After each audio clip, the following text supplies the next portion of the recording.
anarcho-capitalist. I didn't know there was such a thing. And I heard anarchists. And I always wondered what makes these guys tick. I think I'm getting a bit of a feel for what makes them tick. Wonderful utopias. And I never knew that I was a minarchist. Where the hell did this word come from? I once asked Milton Friedman, if you were squeezed on, how would you describe yourself? And he said, I'm a libertarian conservative. And that's what I am. I'm a libertarian who believes in the importance of personal freedom. And conservative comes in because I believe that through the accumulation of the intelligence, the thoughtfulness, the cooperative effort of people in the past, we have developed sets of institutions which have survived the millennia and brought us what I think is a pretty good society. I once had dinner with Friedrich von Hayek, and I asked him, what are you working on these days? He invited me for dinner at Freiburg. And he said, oh, I am working on sociobiology, which is sort of the equivalent of the conservative idea that institutions get created, and if they survive the test of time, then they must be doing something good for humanity. And it was a kind of a curious thing when I asked Hayek, what is sociobiology? He said, you know, last week I saw the Pope. And he asked me the same question, what are you doing? I gave him the same answer. And the Pope asked, what is sociobiology?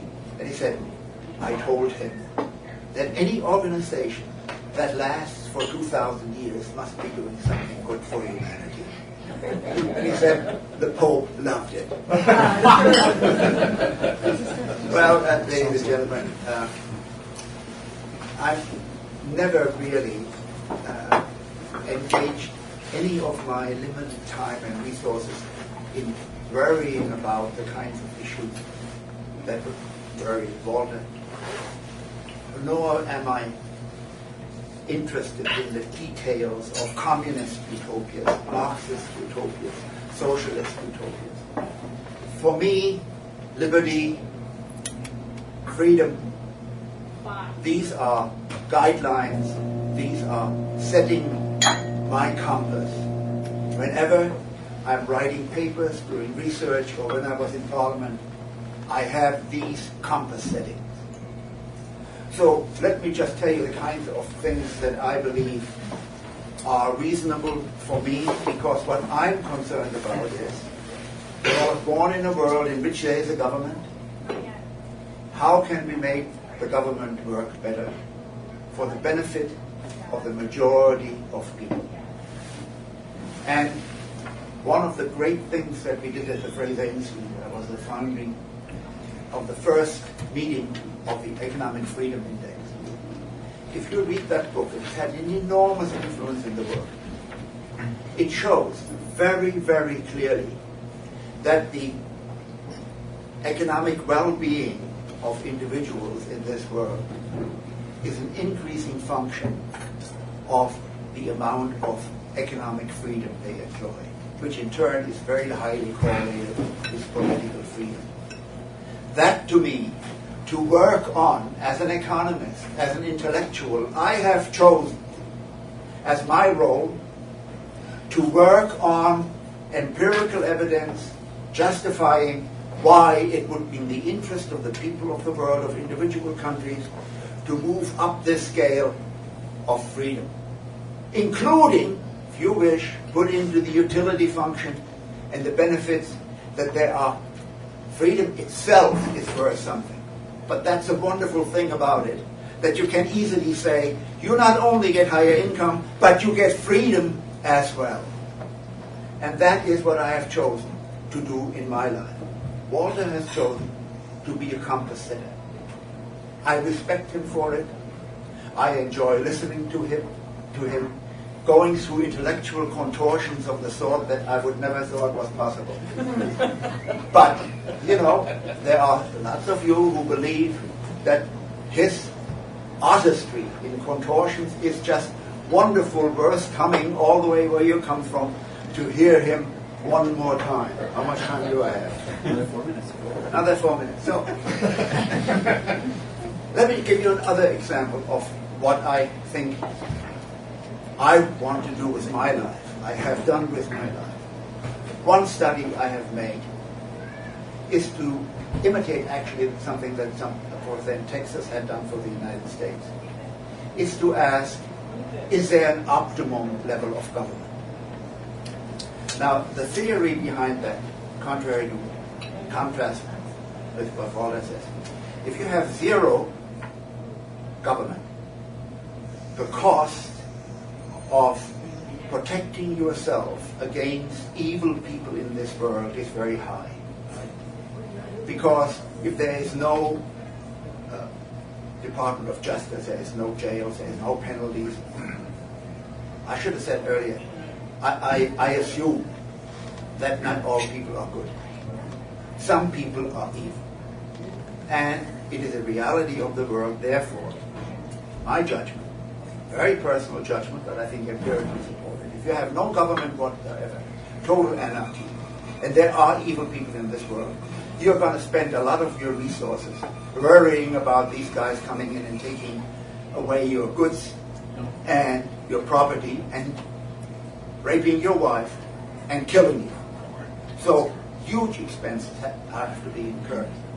So as we move up and introduce government which are dealing with these evils, which are dealing with some of the problems that Walter is trying to push aside, public goods, externalities, various other things.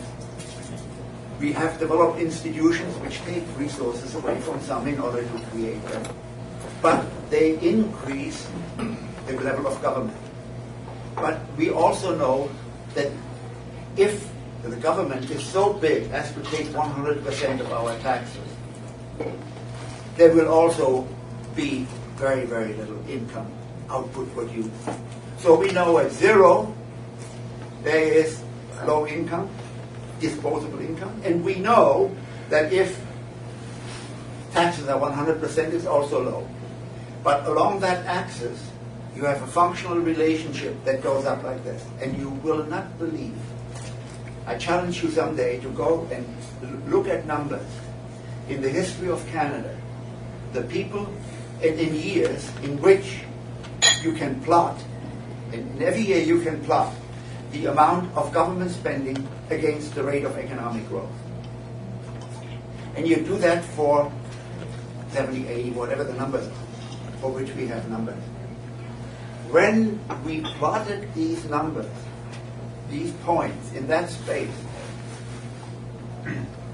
tax rate here, economic growth here, without any manipulation of the data, just these two sets of data, the curve looks exactly like this. And the optimum level of government spending, and therefore taxes, at which income is maximized, is at 22%. 22% of what? 22% of total of national income. Of gross domestic product? No. The taxes represent 22% of national income. That's correct. It's now about, it was as high as over 50% in the early 90s. Chrétien brought it down. I think it's around 42, 43% in Canada these days. The United States is still lower, but they're trying very hard to catch up. In Greece, of course, you know, they're well over 50%, 60%, and so all the European social democratic countries are over 50%. So, I have dedicated my life to doing this kind of work, trying to persuade people at the margin, when they form their opinion, when they go into the voting booth, when they educate their children. Here are the issues. We need some government, but there's an optimum level of government. Internationally and historically, it is very strong evidence. The less government, there is a output per capita plus freedom is an increasing function of economic freedom. And let's find policies, let's try to get politicians to vote who change this at the margin. I am not clear that if today I was asked, you have a completely clean slate, what kind of human organization do you want? Total anarchy or the kind of thing that I'm talking about? Well, I must say I am not persuaded by Walter's argument, because I think basically where we differ is that there is evil in this world, and we have to have some collective action to take care of it. Thank you.